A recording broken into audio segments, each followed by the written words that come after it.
All right, welcome to the very temporary T-Hacks panel discussion. As you guys know, very temporary is more than a brand; it's a way of life.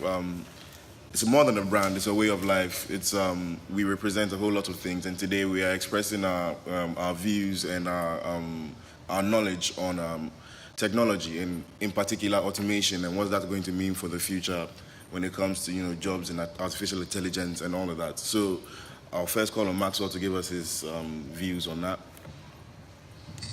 Alright, my name is Max. I'm a software engineer by profession, and I'm like a mentor at TX with some of my teammates here. But in my opinion, I think automation and everything going on in the world of artificial intelligence and machine learning is really good for humanity as a whole. Because what essentially is going on is that we are pushing humans or people to the point where all the kind of tasks that we've been doing in the past that are very repetitive, that do not necessarily require a lot of scale, brain activity. We're taking all of that and giving all of that to robots or to machines. And it's actually giving humans more time to focus on what matters. We can actually sit down and think about the bigger things at hand, the bigger issues that are going on around us, and try to make the world a better place. So that's my take on automation or machine learning, artificial intelligence, that whole field. That's what I think about it to start. All right, thank you for sharing your views. Niboy, would you have anything to say? Yeah, I actually agree with Max on that because automation has been able to improve the quality of lives. Since the past, since agricultural times, automation has been different over the years, and now it's getting to the point where automation is being controlled, especially by machine learning algorithms and AI. And even though I agree that it's improved the quality of life, we also have to acknowledge the fact that this time it's a little different than it was before.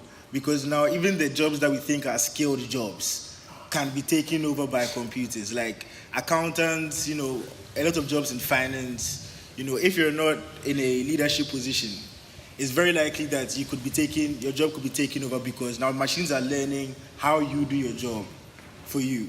And they'll be able to take those jobs unless we, find a way to, create new opportunities which haven't existed before.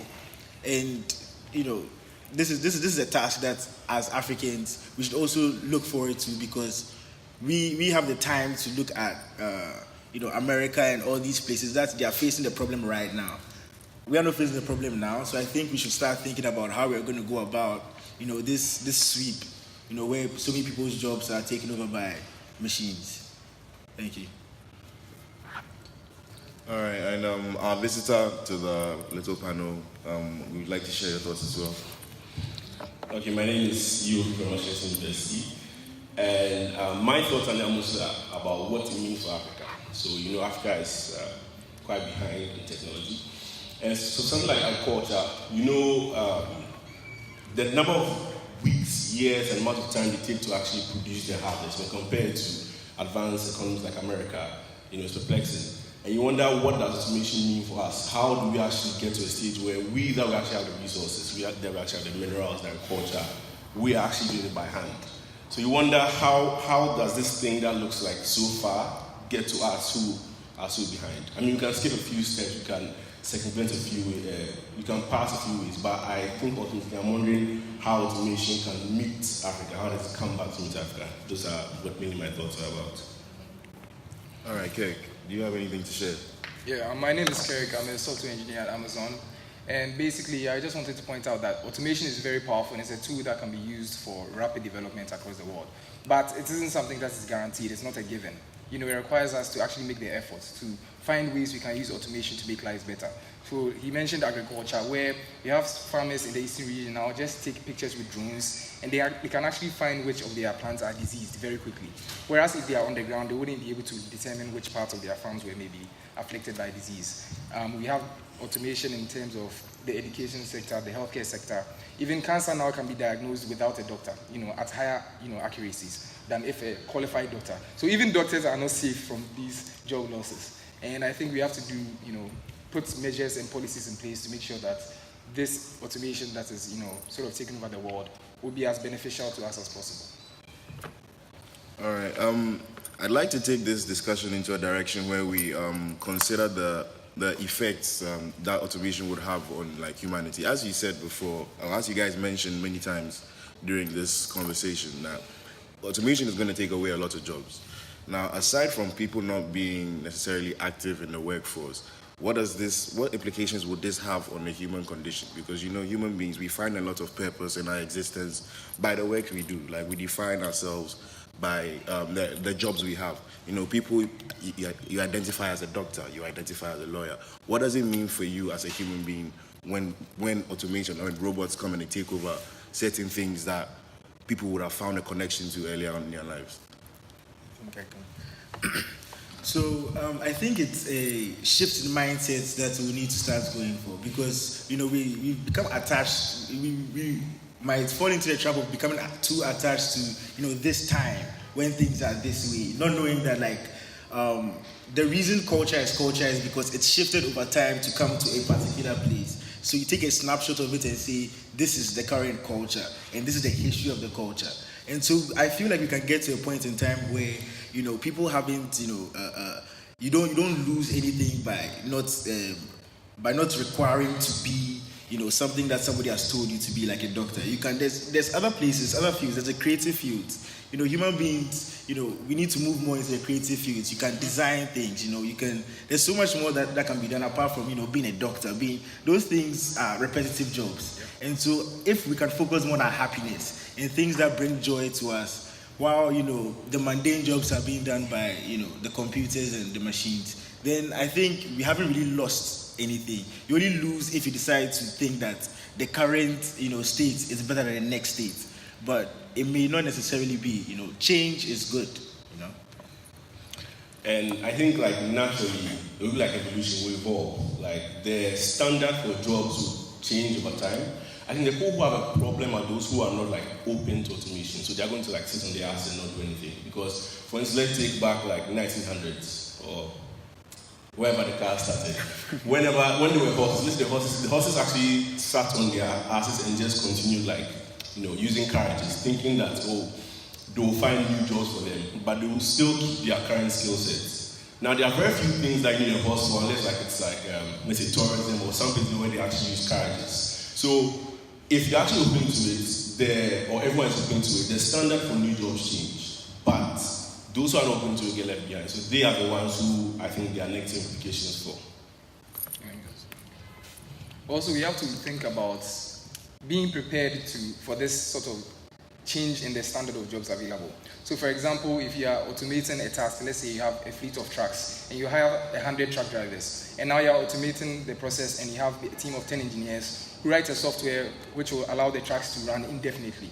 You've lost a lot of jobs, but also the new jobs even that will be created are highly skilled jobs. If you don't have people who are educated and people who are qualified to be able to fill those jobs, there will be a lot of people who are just left out of the job market, without the skills necessary to participate effectively in the economy. And that could be a very dangerous problem. And so we also have to look at the policy side and see how we can educate people and bring the skill levels up to the necessary level to fulfill these roles and these new jobs that are being created. Yeah, still on the job side of things, I think even though technology is improving at a very rapid pace, there's a side of it that we can take advantage of. For instance, like online courses, all the resources available on the internet. Like the internet has made everything available to you. You can literally become an engineer in a short period of time by taking a course on Udacity or one of these online platforms. So even though things are becoming automated, the automation is actually creating the space for people to actually do things that they want to do.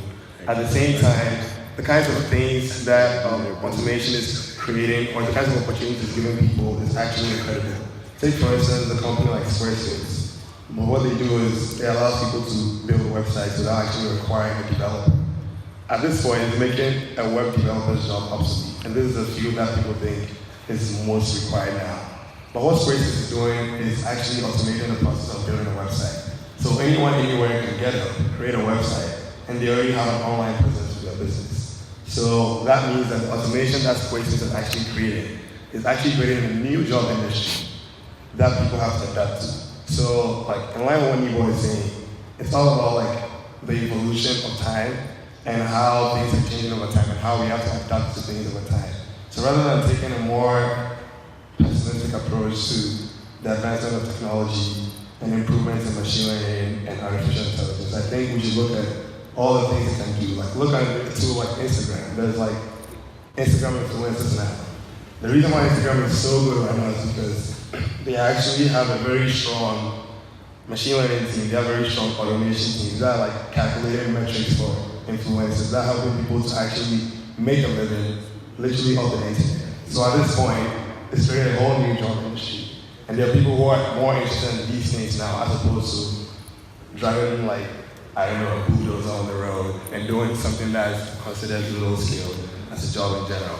And in addition to that, another reason why technology is advancing, or like automation is advancing at a rapid pace, is because we are getting better and better at making machines that can actually run all these machine learning models. And that's also a whole industry on its own. The people who are making the machines, the people who are looking after these data centers, the people who are doing everything to make sure that we can actually have the infrastructure for the automation. That's also another job industry. So that's just my general take on it. I think even though it's going forward, it's still creating new opportunities and just helping things in general to evolve towards a more free perspective, allowing human beings to be more free to do what they want to do because there's access to it. Actually, I really agree with Max, and what he's saying makes me feel like then education is really the important thing here, because people actually compare the internet, like the development of the internet, to as profound, a development as finding electricity. That's how important people think it is. And so we can't use the same educational system that was there for 10 years ago now, because now, as he said, you can learn courses online. Like, sometimes I don't go to class and then I use YouTube, and I can learn exactly the same thing because another lecturer has taught it some way. So then why should I be going to the class to, that's like dead weight, loss of time, if we can, do that. I'm not saying don't go to class, but we should start evolving, trying to make an effort to evolve the education to meet the time, because now the internet has made some classrooms and things obsolete. So we need to start being open to changing our educational system as well, flashing it completely. Yeah. All right. I was also thinking that there's a lot of good stuff about automation that we're talking about, but then there's also the reality of those that will be left behind in society. We live in a capitalism is the order of the day in society, and if you don't provide value to the system, you are pretty much an outcast. Your presence in society is pretty much useless. And when it gets to the point where more people don't have jobs, they can't be productive, they're going to be left behind. You're going to see that, quite frankly, maybe the wage gap will increase. Not even the wage gap, like the inequality between the haves and the have-nots is going to increase.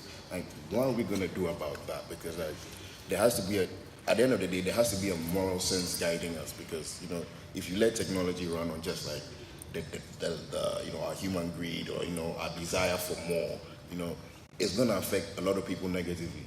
Those that have the resources, or they were lucky enough to be at a time where they could take advantage of this new technology, they are the ones that are going to enjoy it the most. But you still have to think about the billions who are probably going to be left behind. What do you guys have to say about that?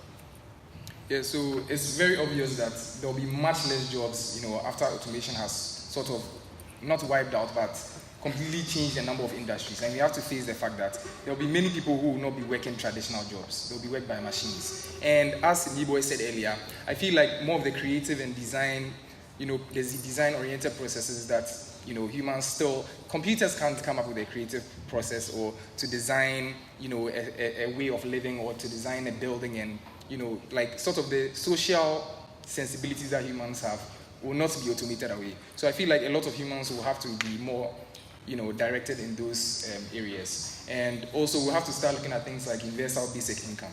be able to provide, because although we'll be automating, when we automate a lot of these processes, there are increases in efficiencies that will happen. And that means there will be more productivity overall. There will be more wealth in the society as a whole. So it's incumbent upon us to distribute that wealth, to make sure everyone is happy, and to be able to contribute to society effectively. So we can have a system where we sort of give a basic income to people that will not disincentivize them from actually working and contributing, but will make sure that there's a sort of social safety net where we can all afford to live comfortably and think about ways that we can improve ourselves as a species. Think about how we live. Those are things that I feel like as a people we have kind of, ignored in pursuit of sort of increasing, in this capitalist society we live in. Yeah, I actually really agree with Kerry. I was just about to talk about universal basic income, but I think it's a very necessary thing, because if you think about it, a lot of people in the world are only working because they just want to survive. The people who are like doing all the, in quote, creative things, beautiful things in the world, are the people who are most of the time very wealthy and do not need to worry about feeding a family or making sure that they're working long hours to put food on the table.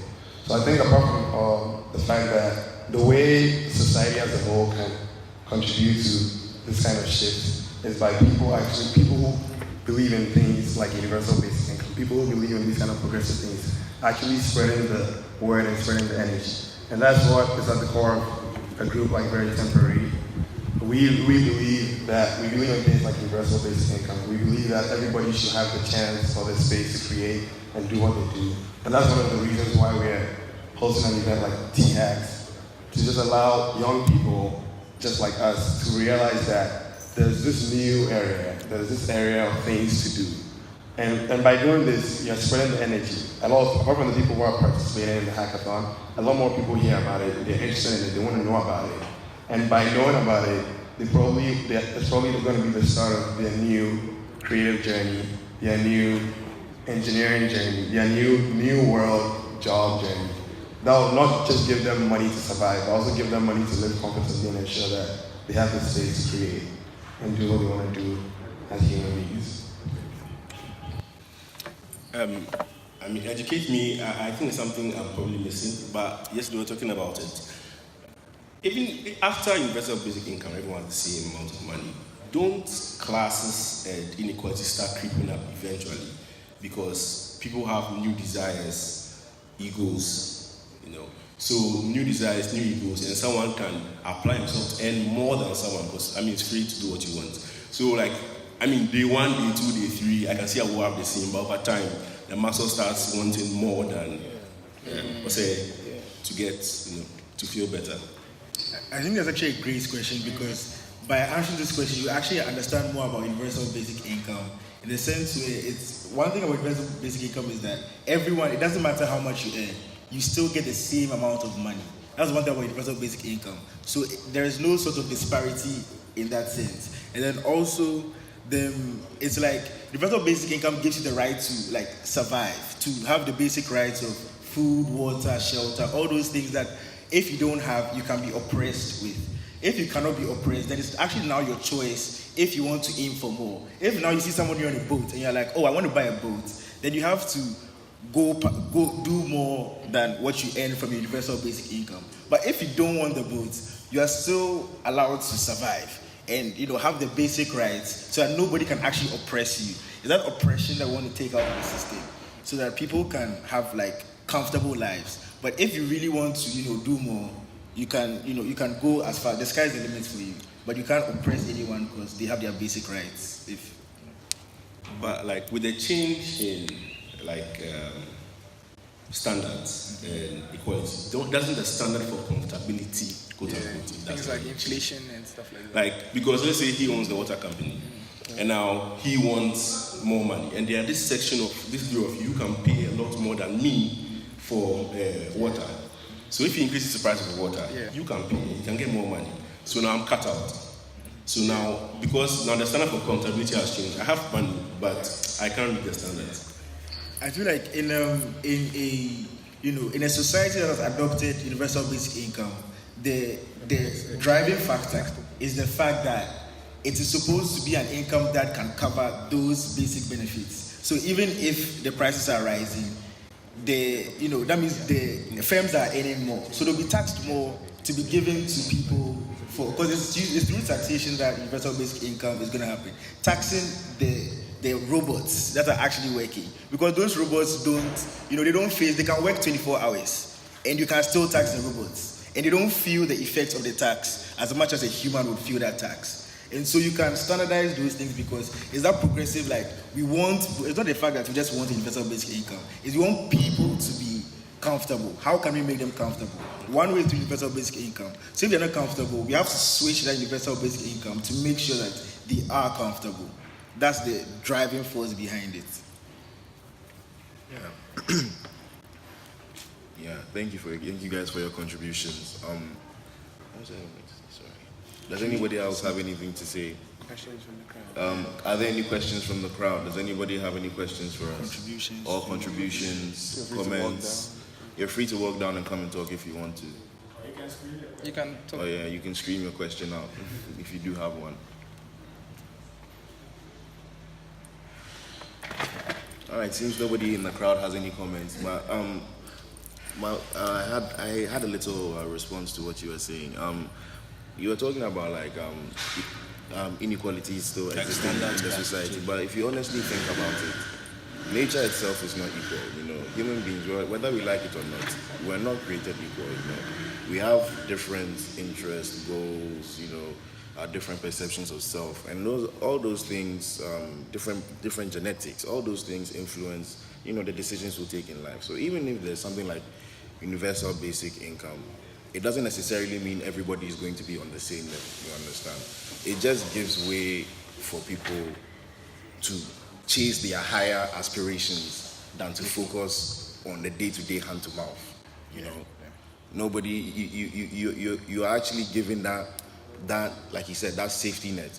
If you don't have to worry about the food you're going to eat, if you don't have to worry about how you're going to drink water, you definitely have more time to probably chase your artistic goals. You have more time to put into your a business idea that you want to start up.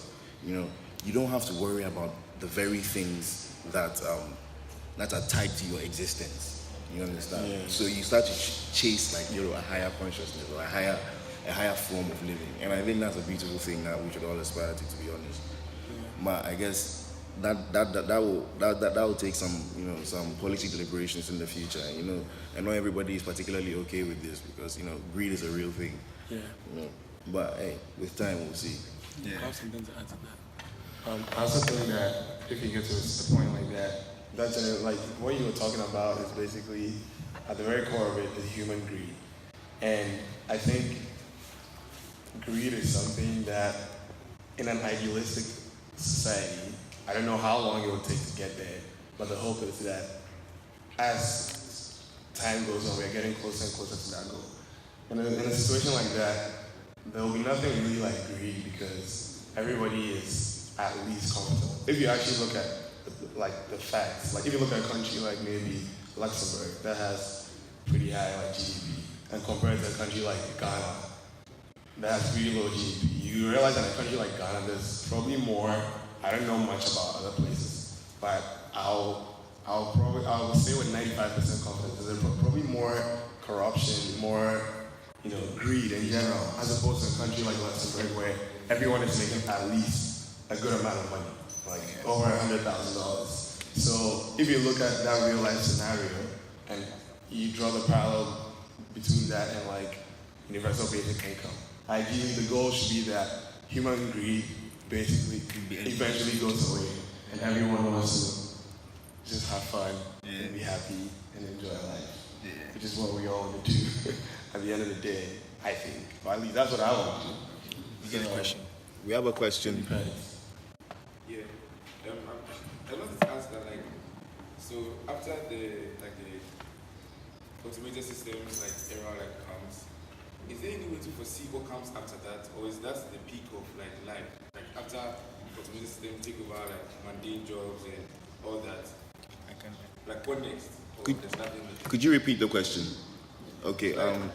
Yeah, repeat it for me. Let me hear you again. So over the course of the talk, we're talking about how mundane jobs will be taken over by automated systems, and so like the onus lies on us to like adapt to that system and all that. So like after that happens, like when between like 20 years or 25 years from now, when almost everything is done by automated system, what does the next 50 years look like? Is there any way to know what happens after like the automated system era? Yeah, is you're asking whether that is the that would be what like the peak of like humanity. Is there any other frontier past that? Yeah. Well, human beings, we are amazing. Every single time you think we've reached like the pinnacle, we do more. Like we've never been stopped. From discovering fire, all the way to connecting the entire globe just by radio waves. Communication. Things like the internet. The very fact that we have amassed the entirety of human knowledge and we've put it in one place, that wasn't something that people's minds could even conceive before, So I wouldn't say it's the final frontier. I wouldn't say that at all, because we always manage to outdo ourselves as time goes on. People that will come after us are going to take our ideas and they have to work on top of those. So there's always a higher level that we will achieve. Definitely, when we get to a point where we are so comfortable with universal basic income and things, when luxury starts to creep into the human could, too much affinity for luxury. Obviously, you get laziness, you get, people who are motivated to live, blah, blah, blah. Because, at times, stressors do produce, better performance, necessity is the mother of invention. But, at the same time, too, the flip side of that same coin also means that there's a much more higher ceiling than we ever imagined. People we're trying to colonize Mars. You understand what I'm saying? If we finished everything we are done on this planet, pretty much nothing is stopping us from hopping over to another planet and building a whole new society over there just because we can. For no other reason but because we can. And you have to rate the human species in that sense, because we go out of our way to do things because we tell ourselves, hey, I feel like I have the ability to do it. Why not? So you should expect another frontier. You should expect a higher peak. We might not be able to conceptualize it now because we are still dealing within this paradigm. But then when the time does come later on, I believe the people that will come after us are going to do something even more ridiculous. If you guys will allow me, I wanted to sort of redirect the conversation a little bit towards, we've all talked about how powerful a tool machine learning and automation can be, but there's also a flip side, which is a powerful tool can be used for very bad things. And then, so we've had things where recently Google was collaborating with sort of the Pentagon, the United States military, to develop technology that allows them to improve efficiency of drone strikes that will allow them to identify objects from a distance, increase their target accuracy. We have situations where, we have situations where sort of machine learning systems are being used to determine who is eligible for a loan. And a lot of times what they essentially do is ethnic, categorization and sort of give loans to one ethnic group as opposed to the other. And you have China where automation is being used to sort of quell, insurrections and being used to track people who the ruling party thinks might be dangerous to, whatever goals they are trying to achieve. So I want to sort of direct this to the rest of the panel and everyone who is here as ideas as to how, we can mitigate the potential for harm to be done using machine learning and automation. So for tools, what he's saying is very right. Powerful tools can be used for good and they can be used for bad. But it's only a reflection of us as human beings. What do we want to do? If there's demand for something, people will do it. If there was no demand for, for using, for policing people, no one will be policing anyone. It's really the demand for it. So it's a reflection of our characters. And so I feel like, again, in educating people, our educational systems should focus on teaching people, because the world has changed in a sense where, I don't have to lose for you to win because of technology and efficiency. We can both win. We can produce beyond our individual, frontiers. Mm-hmm. And if we can instill that kind of mindset where people realize that they don't have to swing their, their phalanges or whatever, their phallic, their phallic organs around we'll have a more, progressive goal. Because I feel like a prototype for that is, the very temporary squad. Like, the very temporary community, actually, because it's beyond just, the people here. Right now, everyone here is part of the community because it tends to be a part of T-Hacks. And I believe it's been a good vibe for everyone. Did anyone have to, lose anything for, another person to be happy? We can actually live in such a society, but is that mindset I've been told that, I have to maybe, put this person down. This person and I cannot both win. So the educational system has to start, shifting to, really people's characters and allowing people to understand that as human beings, we are social creatures and we evolve to be social creatures. So we can't live without each other. So we have to find a way to really work together. So I think it's from education as, people grow. All right. Thank you guys for coming to this panel discussion on automation. It's been actually pretty enlightening. We've discussed from automation, we've discussed all the way to the human condition and the possible next frontiers for the species, discussed the very temporary community, and we've had audience contributions as well. We hope you got something, you got at least something you can take away from this discussion that has broadened your horizons and has allowed you to think about automation in the future in a different way than you might have probably done before. Once again, thank you and have a good day.